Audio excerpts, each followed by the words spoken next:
Nova Manhã. Conexão Brasília com Diego Amorim. Diego Amorim chegando para conversar com a gente, para falar das estradas bloqueadas, o movimento dos caminhoneiros. Não é apenas do caminhoneiros, porque eles têm pessoas que os apoiam, fornecendo marmitas, financiando esse movimento, mas que estão aí fechando rodovias pelo país em protesto pela eleição presidencial.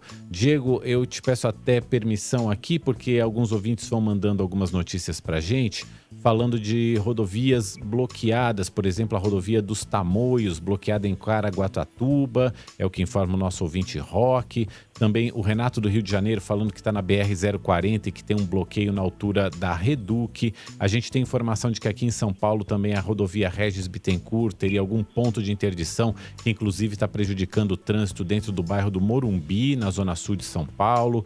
A Kelly também mandou uma mensagem falando que está tudo parado na marginal em Indaiatuba, sentido Campinas, no interior de São Paulo. Enfim, a gente tem aqui o Cristiano de Mauá falando que o Rodoanel aqui no entorno da Grande São Paulo também está parcialmente parado. Então, os nossos ouvintes nos informando aqui pelo nosso WhatsApp, o 11 943 805 100. Diego, bom dia para você.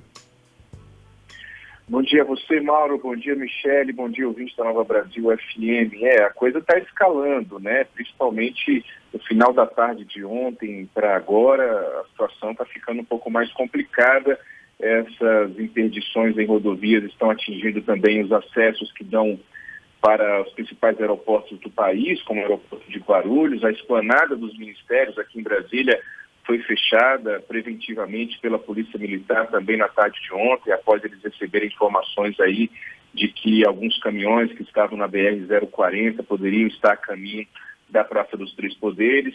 Durante a madrugada houve o julgamento aí no chamado plenário virtual do Supremo Tribunal Federal e já há decisão, já há maioria dos ministros para que seja dada essa ordem, para que imediatamente as rodovias sejam desinterditadas. Então é uma situação que a gente vai ter que acompanhar minuto a minuto daqui para frente. Agora, primeira coisa que eu gostaria de dizer, Mauro e Michele, nosso ouvinte, é que ninguém se surpreende com isso. Assim.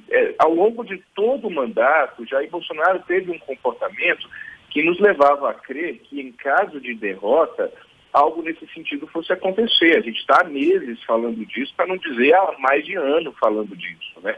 A pergunta em Brasília era: como seria? O que o Bolsonaro faria ou não faria no caso de derrota para o ex-presidente Lula? Agora, que aconteceria alguma coisa, isso era evidente nos últimos meses aqui em Brasília. Foi uma eleição muito apertada, a eleição mais apertada da história. O presidente Bolsonaro ganhou muitos votos do primeiro para o segundo turno, foi uma escalada importante, o que torna a derrota para ele, para o seu grupo político, ainda mais frustrante, porque fica aquela sensação de quase eu fui reeleito, por muito pouco eu não fui reeleito. Então, isso provoca uma frustração que, para o comportamento do presidente Bolsonaro, que o Brasil inteiro já conhece, é jogar gasolina no fogo. Agora, a política pragmática em Brasília, e isso envolve os aliados do presidente Bolsonaro, já está acontecendo, a roda por aqui já está girando. Os governadores eleitos já estão conversando com a equipe do ex-presidente Lula. Os ministros bolsonaristas já estão preparando a transição, pelo menos quase a sua totalidade deles. Talvez um ou outro está ali ainda no Palácio da Alvorada, esperando o que o presidente vai fazer, mas a maioria já reconheceu a derrota e já está tocando a vida. É sobrevivência política para esses também. A estratégia, pelo jeito, desses caminhoneiros, e vamos deixar bem claro, não são somente caminhoneiros, você disse muito bem, Mauro, tem gente financiando isso, não sejamos ingênuos, não existe manifestação desse nível espontânea, isso é uma manifestação bastante orquestrada. É preciso ir para cima das empresas desses caminhões, é preciso ir para cima dos patrões desse pessoal. A gente não está falando somente de caminhoneiros autônomos. A gente está falando de máquinas do agronegócio que estão parando as rodovias. Ontem eu vi as imagens, tinha retroescavadeira, tinha colheitadeira na estrada.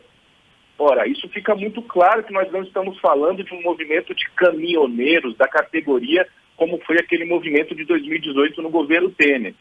O que eu ouvi ontem de algumas pessoas aqui em Brasília é que parece haver uma estratégia muito clara de se provocar o caos e se forçar uma eventual intervenção militar.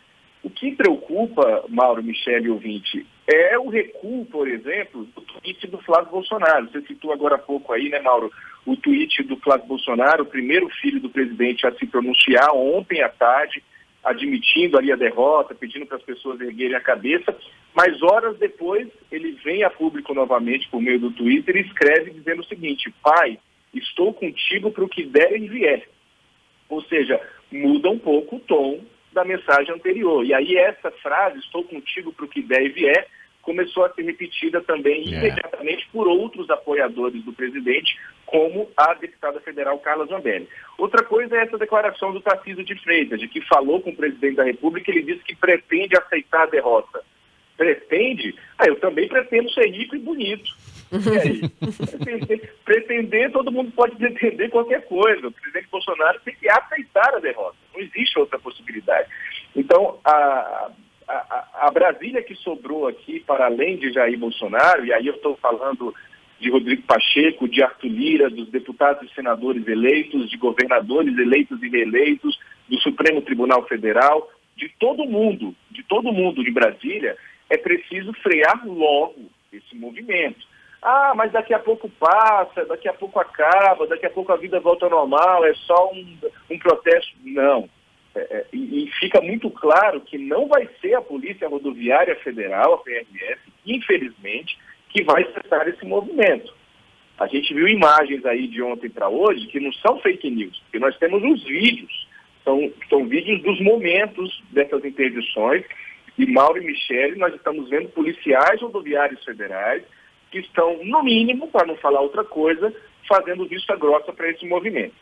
Então, não existe manifestação desse nível espontânea, é preciso que os patrões, os donos desses caminhões, os donos dessas máquinas também comecem a ser identificados num trabalho posterior de investigação de como que foi desenhada essa manifestação.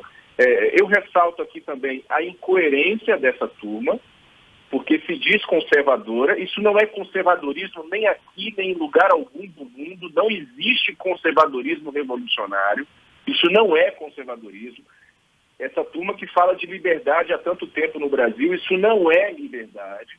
Essa turma que se escandaliza com os pneus pegando fogo do MST nas estradas e que agora está fazendo, para não dizer igual, até pior do que o que a gente via nos últimos tempos ali, com interdições, com 10 gatos pingados, com pneu queimando, a Polícia Rodoviária Federal chegava, metia chumbo nas costas dessa gente, tacava bala de efeito moral, bomba de efeito moral, bala de borracha, essa turma ia embora.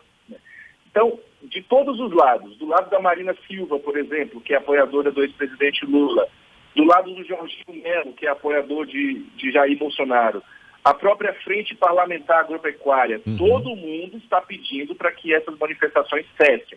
A gente tem 2 áudios pequenos para soltar. Eu conversei ontem com o Dedeco, o Vanderlei Alves, ele é um líder caminhoneiro, que foi líder daquela manifestação grande em 2018.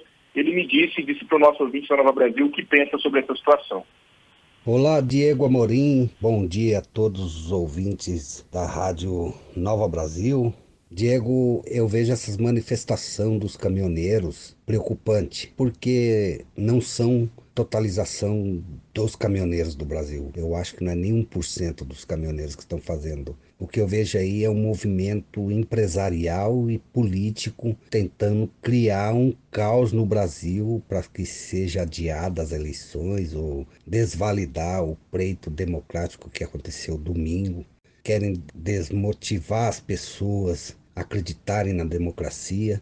Estão fechando pista como nunca aconteceu no Brasil, nem na nossa paralisação em 2018. Nós trancamos pista, basculando o caminhão de entulho na pista. Também vejo o presidente se omitindo, a polícia rodoviária e as autoridades se omitindo a todo esse problema, esse caos que está se instalando no Brasil. Estão usando os caminhoneiros para criarem o caos. Tenham consciência e vamos aceitar a democracia no Brasil. Obrigado, um bom dia a todos os ouvintes da rádio.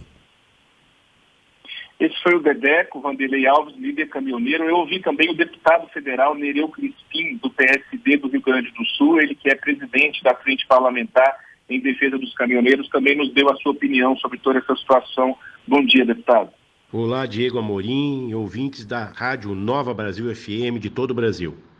Esses movimentos de paralisação e bloqueio das estradas brasileiras não são apoiados pela categoria dos caminhoneiros. Esses atos estão sendo efetuados por criminosos de extrema-direita que não aceitam o resultado das eleições democráticas ocorridas ontem no Brasil. Viemos aqui sempre firmar que a categoria dos caminhoneiros, ela defende aquelas pautas lá da paralisação de 2018, sendo uma das principais a mudança da política de preços da Petrobras e o PRET. Então já acionamos as autoridades para que tomem as providências para que garante o direito de ir e vir da categoria dos caminhoneiros e dos brasileiros. Está aí o Nereu Crispim, deputado que preside a Frente Parlamentar em Defesa dos Caminhoneiros. É isso, Mauro, Michele, aqui não se trata de parcialidade ou imparcialidade, não se trata de lado, não se trata de ser Lula ou Bolsonaro. Em hipótese alguma, a gente pode concordar com isso que está acontecendo nas estradas brasileiras, seja você eleitor do Bolsonaro ou eleitor do Lula. E, Diego, veja a situação que vai se criando para as pessoas, né, que querem tocar suas vidas normalmente. Por exemplo, o nosso ouvinte Maurício, que é de Campinas, ele está nos contando aqui pelo nosso WhatsApp que ele é médico, ele tem cerca de 40 consultas agendadas para hoje e está parado ali na saída de Campinas porque as rodovias Anhanguera e Bandeirantes estão bloqueadas, ele está indo no sentido interior do estado. Voos cancelados. Tem aqui a mensagem do nosso ouvinte, o Roque, ele é de Caraguatatuba, falando que uma amiga está em Guarulhos. Desde ontem o voo foi transferido para hoje à noite. Isso se tudo der certo, porque a tripulação da aeronave não chegou ao aeroporto. Também a nossa ouvinte, deixa eu ver o nome dela aqui rapidinho, a Margarete está na rodovia Castelo Branco, sentido São Paulo, na altura de Barueri, também contando que está tudo parado por lá por conta de bloqueio. Ou seja, olha só o quanto a vida das pessoas está sendo prejudicada, sem contar a questão econômica, cargas aí que são perecíveis, cargas vivas, movimentação de ambulâncias, né, veículos aí que cuidam de emergências, enfim, o que esse pessoal está causando por aí, Diego. E aí, o quanto as palavras ou o silêncio de um líder político podem contribuir ainda mais ou não para o caos. Então, é importante, sim, que um presidente que teve mais de 58 milhões de votos, ele venha a público para demonstrar o apoio dele ao resultado da eleição e acalmar os ânimos desse monte de manifestantes, se é que a gente pode chamar assim, que a nada tem a acrescentar nesse momento que a gente vive, a não ser o caos e a baderna. Obrigada, Diego Amorim. Um abraço, Michele, Mauro, ouvintes. Até amanhã. Até amanhã.